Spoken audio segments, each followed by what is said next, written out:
Dans notre société française d'aujourd'hui, il y a un peu l'idée que la religion s'est dépassée, c'est archaïque, et on oppose le monde des croyants, le monde de la foi, et le monde des non-croyants qui serait le monde de la raison, le monde qui sait que 2 et 2 font 4.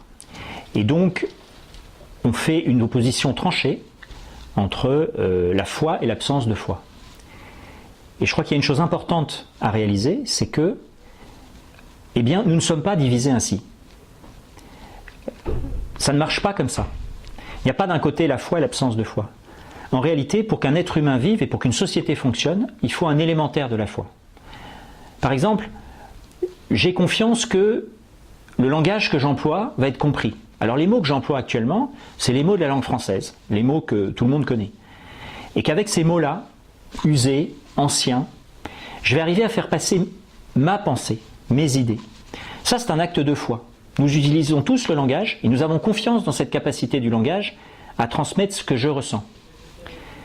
Il y a une scène que j'aime beaucoup dans un film qui s'appelle Gone Girl. Il y a un homme et une femme, un couple. Chacun des deux, à un moment donné, passe sa main dans les cheveux de l'autre sans voir son visage. Et il dit « Qu'est-ce que tu ressens? Qu'est-ce que tu penses? Qu'allons-nous faire ?» Même dans un couple, même entre des frères et sœurs, on n'est pas toujours sûr de comprendre vraiment l'autre, de savoir ce qu'il pense, malgré les mots qu'on emploie. Et pourtant, on emploie ces mots. Pour prendre un autre exemple, il y a une confiance élémentaire dans les choses de la vie. Bon, je vais acheter du pain à la boulangerie. Je suppose que le boulanger n'a pas empoisonné le pain. Je n'ai pas de moyen de le vérifier.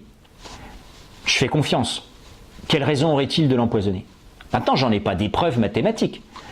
J'en ai des indices relativement sûrs. Ça fait depuis 3 ans, chaque matin, je vais acheter le pain, il n'y a jamais eu de problème. Il n'y a pas de raison qu'il y ait un problème demain. Prenons un autre exemple que nous connaissons tous. Nous avons tous été des petits-enfants.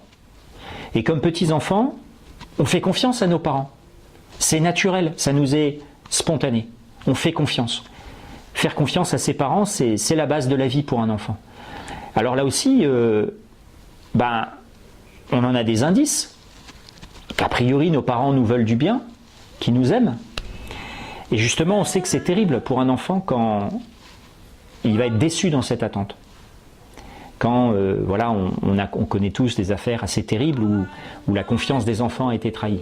Mais justement, ce qui nous frappe, c'est que ce n'est pas normal. Normalement, on a confiance dans nos parents. Alors pour conclure ce point, il n'y a pas d'un côté le monde de la foi et le monde de la non-foi. Il y a un continuum.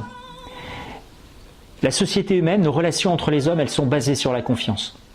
La question qui se pose, c'est quel rapport il y a entre cette confiance élémentaire en la vie, en les autres, dans le fait que le langage que j'emploie va être compris, et la foi en Dieu.